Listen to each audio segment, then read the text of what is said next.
जय हिंद प्यारे बच्चों, कैसा आप सभी लोग। आई होप आप लोग एकदम बढ़िया स्वस्थ होंगे। प्यारे बच्चों, आज के स्पीड में आप सभी लोगों को क्लास 10th 2025 हिंदी का वायरल पेपर बताने वाले हैं। बिल्कुल 2025 की बोर्ड परीक्षा में 100% आपको ऐसा ही पेपर 2025 यूपी बोर्ड परीक्षा में पूछा जाएगा। ये 100% की गारंटी है प्यारे बच्चों। ये आपका जो है 801 कोड क्या है, 801 कोड ए का क्या, 801 कोड ए का है। हिंदी 2025 वायरल हो चुका है। ये आपका क्रमांक भरना है, ये आपका नाम भरना है। देखिए, ऐसा ही बिल्कुल 100% पेपर इसी प्रकार बोर्ड परीक्षा में पूछा जाता है, जो कि 2025 की परीक्षा पर बेस्ड है। तो आप लोग वीडियो को देखिएगा, इसका सॉल्यूशन बताने वाला हूँ। पूरे पेपर का सॉल्यूशन, एक एक क्वेश्चन को सॉल्यूशन बताऊँगा। तो करना क्या, चैनल को सब्सक्राइब करना, वीडियो को लाइक कर देना है, चैनल पर पहले चैनल को सब्सक्राइब जरूर कर लेना। देखिए, 801 ए कोड का है। देखिए, समय 3 घंटे 15 मिनट है। कितने हैं? समय 3 घंटे 15 मिनट है। देखिए, थोड़ा तबीयत खराब इसलिए आवाज़ लो आ रहा होगा, तो मैनेज करिएगा आप लोग। उसके बाद पहला निर्देशांक दिया, प्रारंभ के 15 मिनट परीक्षार्थियों को प्रश्न पत्र पढ़ने के लिए निर्धारित है। दूसरा आपका है, सभी प्रश्न अनिवार्य है। सभी प्रश्न क्या है बच्चों? अनिवार्य है।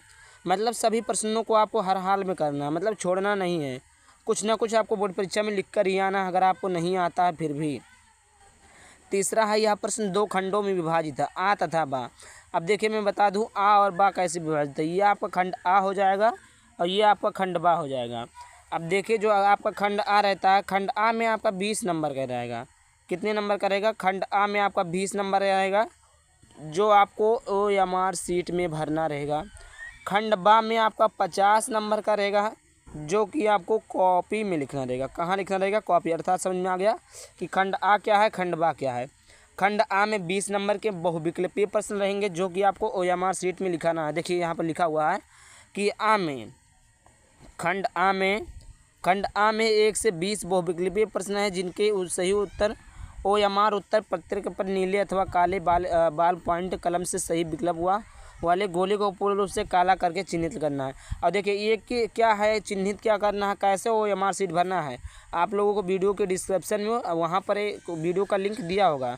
OMR सीट कैसे भरे 2025 हिंदी का OMR सीट कैसे भरे, वीडियो डाल दिया हूँ। आप सर आप देख सकते हैं कि आखिरकार OMR सीट भरने का प्रोसेस क्या होता है, किस कलम से भरा जाता है, किस कलम से नंबर कटेंगे, क्या सावधानियाँ रखनी हैं, क्या करने से नंबर कट जाएंगे। तो सारा कुछ वहाँ पर दिया, तो आप लोग देख लीजिएगा। अगला पॉइंट आपका दिया, अगला दिया है 5वां पॉइंट है कि खंड आ के प्रत्येक प्रश्न का निर्देशांक पढ़कर केवल OMR सीट में भरना है।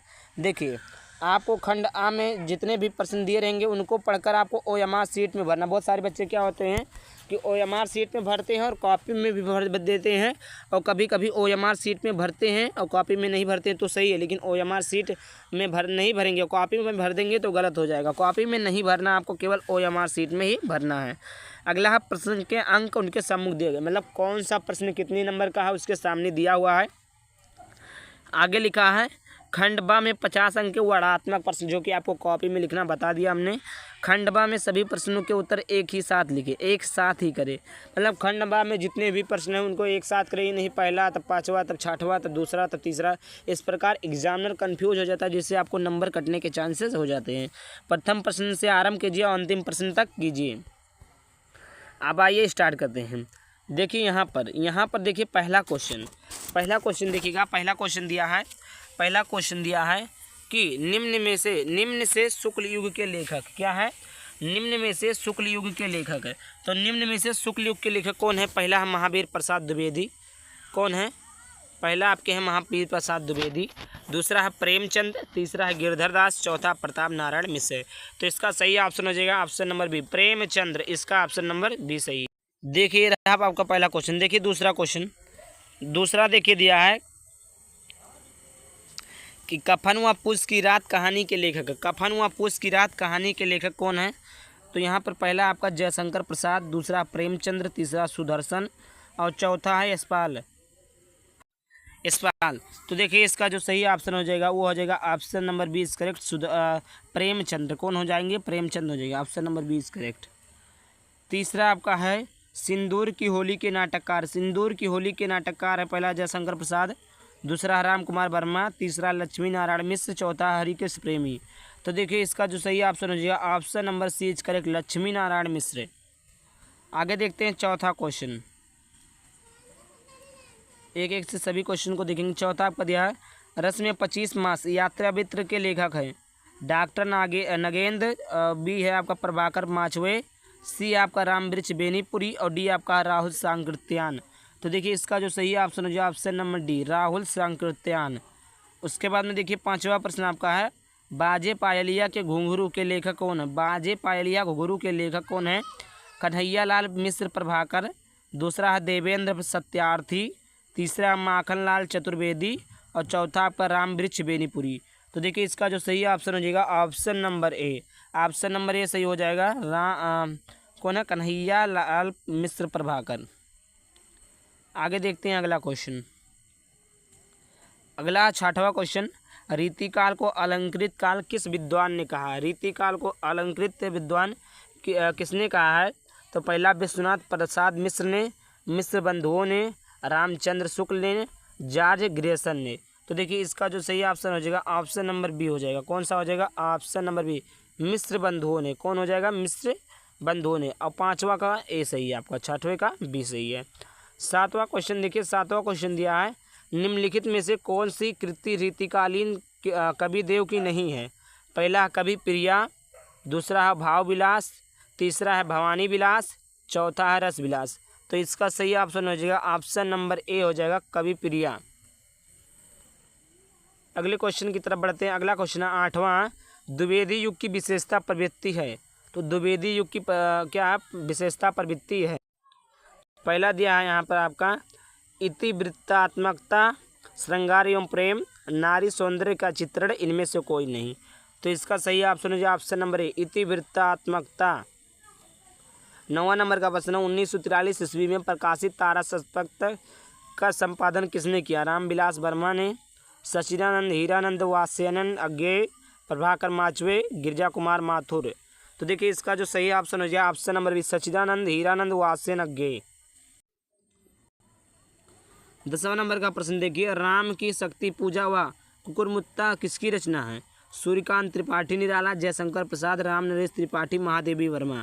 तो इसका जो सही ऑप्शन हो जाएगा option number A Suryakant Tripathi Nirala. इसका ऑप्शन नंबर ए इस करेक्ट हो जाएगा। 11वां नंबर का प्रश्न है बुरे समय को देखकर गंजे तू क्यों रोए।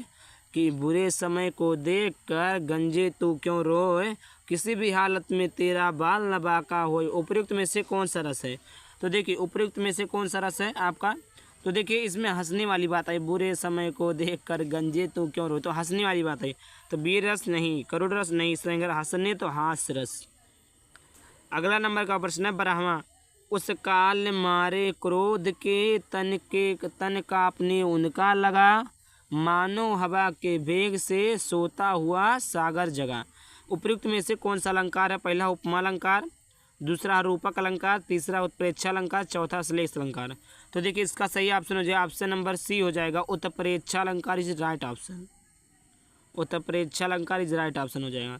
अगला आपका है 13वां नंबर का प्रश्न। 13 नंबर का प्रश्न है नील समोहर नील सरोरु श्याम तरुण अरुण बारिज नयन कराऊं सो मम उर्धाम सदा क्षीरसागर शयन। उपयुक्त पंक्ति में से छंद है सौठा, दोहा, रोला, कुंडलियाँ। तो देखिए इसका जो सही ऑप्शन हो जाएगा ऑप्शन नंबर ये हो जाएगा। और देखिए आपको कुंडलियाँ पे कभी टिक नहीं लगाना क्योंकि बोर्ड परीक्षा में हाई स्कूल में कुंडलियाँ है ही नहीं। तो कुंडलियाँ तो आपको लगाना ही नहीं है, अगर कुंडलियाँ दे भी तो इसका ऑप्शन नंबर ये सही हो जाएगा सौठा। अब देखिए सोठा क्या है, रोला क्या, वीडियो बना देख लीजिएगा वहाँ से। 14 नंबर का प्रश्न है निम्नलिखित में से किस शब्द में अनु उपसर्ग का प्रयोग नहीं हुआ है। अनुकरण, अनुशासन, अनुवाद, अनुत्तीर्ण। तो इसमें कौन सा बोला क्या अनु उपसर्ग का प्रयोग नहीं हुआ। अब आप लोग जानते होंगे उपसर्ग किसे कहते हैं, जो आगे शब्द के आगे जुड़ा हो उसका अर्थ निकले उसे उपसर्ग कहते हैं। तो देखिए इसमें देखिएगा इसमें जो है आपका अनुकरण अनु ठीक है, अनुशासन भी ठीक है, अनुत्तीर्ण देखिए अनु हटा देंगे तीर्ण हो जाएगा। तो ये आपका ऑप्शन नंबर सी सही हो जाएगा, इसमें अनु का उपसर्ग नहीं लगा है। 15 नंबर का प्रश्न नीलकंठ त्रिनेत्र चतुर्भुज समस्त पद में प्रयुक्त समास है। देखिए नीलकंठ जिसका मतलब जैसे कोई देवी देवता आगे तो उसमें बहुब्रीहि समास होता है। जैसे नीलकंठ नीला है जिसका कंठ कौन शंकर भगवान। त्रिनेत्र तीन नेत्रों वाले कौन जी हैं शंकर भगवान शंकर जी। चतुर्भुज चारों भुजाओं का समूह चतुर्भुज समस्त पद सभी जो समस्त पद होते हैं सभी पद हो गए। तो द्वंद्व समास, बहुब्रीहि समास, द्विगु समास अव्यय तो बहुब्रीहि समास हो गया। Option number B is correct है। अगला आपका है, अगला देखिए यहाँ पर अगला 16 नंबर का प्रश्न है। बादल का पर्यायवाची शब्द नहीं है, शब्द नहीं है, बादल का पर्यायवाची शब्द नहीं। देखिए बादल का नीरद त्वयद होता है, अम्बुद पयोद होता है, जलद पथोद होता है, लेकिन जलज पंकज कैसे होगा? पंकज तो कमल का होता है, पंकज यानी ऑप्शन नंबर डी बादल का पर्यायवाची शब्द नहीं है। देखिए 17 नंबर का प्रश्न है इस्मत, इसमें मिस होता है तुम, सर्वनाम शब्द का तृतीय एक वचन रूप है। तुम ये सब तुम पढ़े होगे। 17 नंबर प्रश्न देखिए 17 नंबर का जो ऑप्शन नंबर बी है वैसे तवया। आगे बात करते हैं 18 नंबर प्रश्न। आधी आई और हम घर भागने लगे रचना के आधार पर इस वाक्य का प्रकार है सरल वाच्य, मिश्र वाच्य, संयुक्त वाच्य, इनमें से कोई नहीं। तो देखिए इसका जो सही ऑप्शन हो जाए ऑप्शन नंबर सी संयुक्त वाच्य। क्या हो जाएगा? संयुक्त वाच्य। अब देखिए अगला 19वां। महात्मा बुद्ध ने विश्व को शांति का संदेश दिया, इस वाक्य का वाच्य बताइए। कौन सा है? कृतवाच्य, क्रमवाच्य, भाववाच्य, इनमें से कोई नहीं। तो इसका जो सही ऑप्शन हो जाए ऑप्शन नंबर ए कृतवाच्य। फिर उसके बाद में आगे लिखा है 20वां। वह अचानक चला गया वाक्य में प्रयुक्त अचानक पद का व्याकरणिक परिचय है। पहला संज्ञा, दूसरा सर्वनाम, तीसरा क्रिया विशेषण, चौथा आपका क्रिया। तो इसका जो सही ऑप्शन हो जाएगा option number C, option number C क्रिया विशेषण। क्या है? क्रिया विशेषण। अगला आपका देखिए अगला आपका खंडबा। खंडबा में आपको वर्णात्मक प्रश्न पूछा है जो कि आपको कॉपी में लिखना। कॉपी कैसे लिखना ये भी हमने बता दिया, बट 2025 का भी बना देंगे जल्दी। देखिए 21वां नंबर का प्रश्न में पूछेगा आपको एक गद्यांश पूछेगा, गद्यांश पूछेगा। गद्यांश आपके 6 नंबर के आते हैं। कितने नंबर के? 6 नंबर के आते हैं। 3 प्रश्न रहेंगे, 2-2 नंबर आपको देखने को मिलेंगे। इसका भी 2 नंबर, इसका भी 2 नंबर और इसका भी 2 नंबर। देखिए कोई भी गद्यांश हो, चाहे वो आपका गद्यांश हो चाहे पद्यांश हो, गद्यांश आएगा 2 लिखना रहेगा 1, पद्यांश आएगा 2 लिखना रहेगा 1, संस्कृत गद्यांश आएगा 2 लिखना रहेगा 1, संस्कृत पद्यांश आएगा 2 लिखना रहेगा 1। तो इसी प्रकार जैसे यहाँ पर लिखा है देखिएगा कि ईर्षा की बड़ी बेटी का नाम निंदा है। जो व्यक्ति ईर्षालु होता है वही व्यक्ति बुरे किस का निंदा भी होता है। दूसरों की निंदा वह इसलिए करता है कि ईर्षा इस प्रकार दूसरे लोग जनता अथवा मित्रों की आंखों में गिर जाएंगे और तब जो स्थान रिक्त होगा उस पर अनायास में ही बैठा दिया जाऊंगा। उपयुक्त गद्यांश का संदर्भ लिखना है, गद्यांश में रेखांकित अंश की व्याख्या लिखना है। इससे आलू व्यक्ति दूसरों की निंदा क्यों करता है। देखिए गद्यांश को हल करना भी हमने बताया है, सारा लिंक आपको प्लेलिस्ट में मिल जाएगा। आप लोग वहाँ से जाकर चेकआउट करिएगा, प्लेलिस्ट आपको वहाँ पर मिल जाएगा। अब देखिए यहाँ पर भी हमने क्या बताया कि आपको अथवा भी रहेगा। क्या रहता है? अथवा भी। अब यहाँ पर देखिए अथवा लिखा हुआ, अथवा में से आपको दोनों में से कोई एक करना है। जैसे यहाँ पर दिया है, अब ये आप नहीं कर सकते हैं तो अथवा करके आपको ये दिया कुसंग का ज्वार बहुत भयानक होती है। वेरी वेरी इंपॉर्टेंट है ये वाला जो है, ये आपका वेरी वेरी इंपॉर्टेंट है। हर साल बोर्ड परीक्षा में मिलता है, चाहे वो आपका स्कूल का परीक्षा हो या आपका बोर्ड परीक्षा हो, सभी परीक्षाओं में ये मिलता है। तो आप लोग इसको तैयार कर लीजिएगा हर हालत में। देखिए 2 है ना, अथवा करके दिया था, आपको 1 लिखना है। इसमें भी वही काम करना, 3 क्वेश्चन लिखने हैं। उसी प्रकार 22वां ये आपका पद्यांश दिया। क्या दिया? 22वां आपका दिया पद्यांश। निम्नलिखित में से किसी एक गद्यांश पर आधारित सभी प्रश्नों के उत्तर दीजिए। जैसे लिखा चा नहीं मैं सुरबाला के गानों में गूथा जाऊं, और चा नहीं प्रेमी माला में विध प्यारी को ललचाऊं, और चा नहीं सम्राटों के सौ पर हे हरि डाला जाऊं, और चा नहीं देवों की सिर पर चढ़ूं भाग्य पर इठलाऊं, मुझे तोड़ लेना बनमाली उस पथ में देना तुम फेंक, मातृभूमि पर शीश चढ़ाने जिस पथ जावे वीर अनेक। इस प्रकार आपका देखिए पद्यांश दिया है। यहाँ पर 3 क्वेश्चन दिए हुए हैं। कितने क्वेश्चन दिए हुए हैं? 3 क्वेश्चन। तीनों क्वेश्चनों का आंसर आप लिखेंगे, यहाँ पर भी आपको 6 नंबर मिलेंगे। जैसे आपको इसको नहीं आता तो यहाँ पर भी अथवा करके दिया है।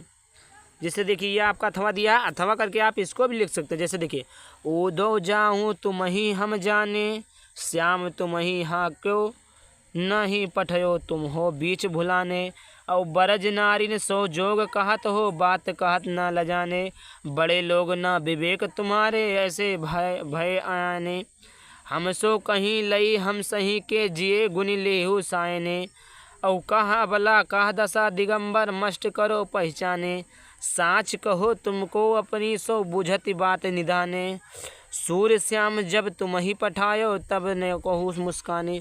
इस प्रकार आप इसका भी अथवा लिख सकते हैं। दोनों में से आप कोई एक लिखेंगे, यानी अथवा मतलब होता कोई एक है।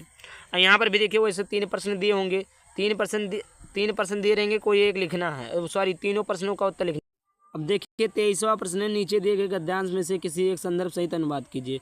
ये देखिए जो आपका ये संस्कृत का संदर्भ आता है, ये आपका 5 नंबर का आता है। कितने नंबर का? 5 नंबर का।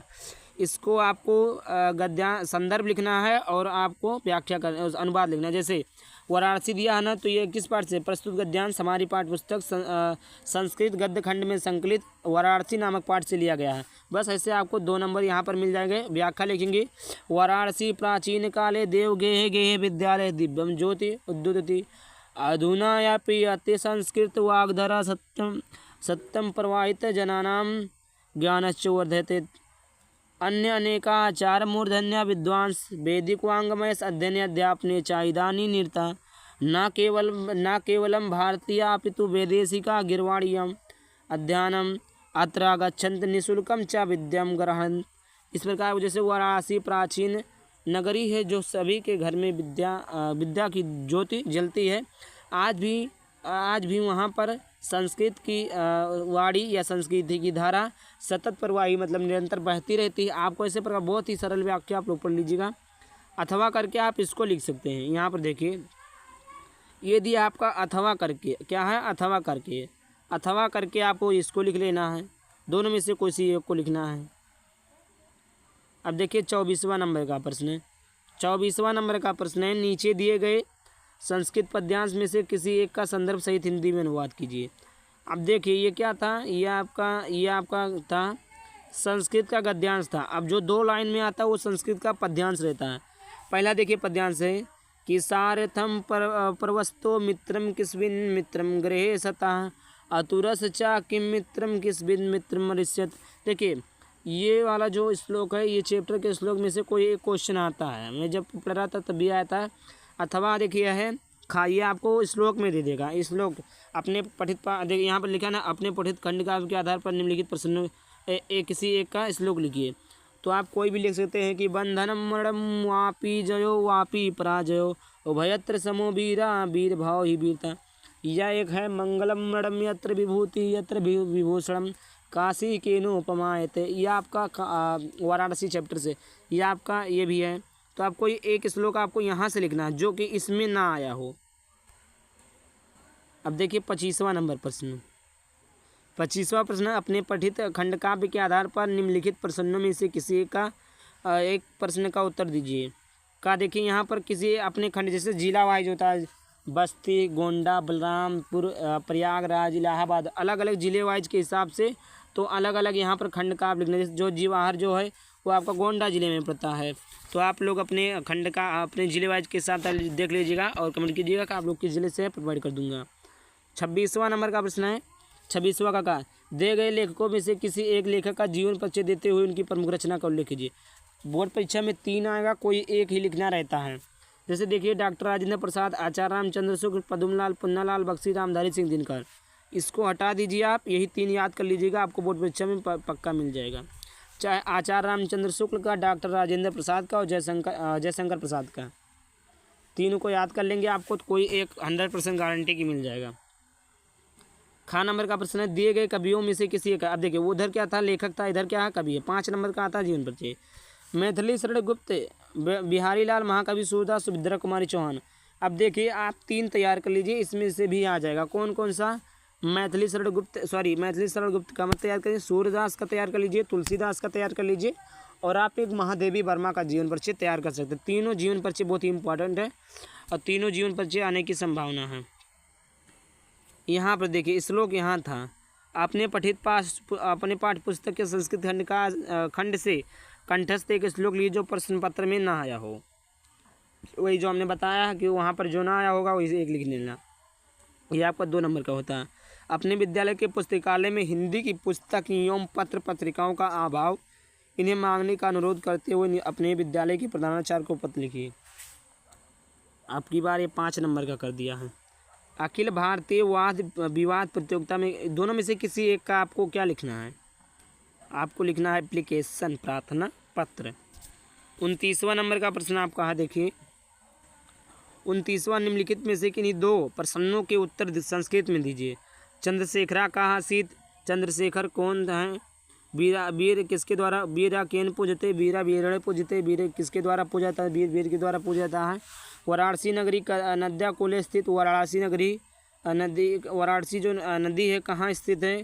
किस किनारे स्थित है? ज्ञानम कुत्र संभवती। 30वां नंबर प्रश्न, निम्नलिखित में से किसी एक विषय पर निबंध लिखिए। यहाँ पर देखिए आपको किसी एक विषय पर निबंध लिखना है, इसके बाद में समाप्त हो गया। सड़क सुरक्षा, जीवन रक्षा, मेरे सपनों का भारत, जल है तो कल है, सांप्रदायिकता, यौम अभिशाप, जीवन में कंप्यूटर का महत्व। ये आपको तैयार कर लेना है। आपको एक निबंध आएगा 7 नंबर का। आई होप आपको समझ में आ गया पूरा। अगर आप लोग इसका PDF चाहते हैं तो आप लोग कमेंट करिएगा, तभी PDF दूंगा। चलिए मिलता है किसी ने वीडियो टॉपिक के साथ, तब तक के लिए बाय बाय, थैंक यू, जय हिंद, जय भारत, वंदे मातरम।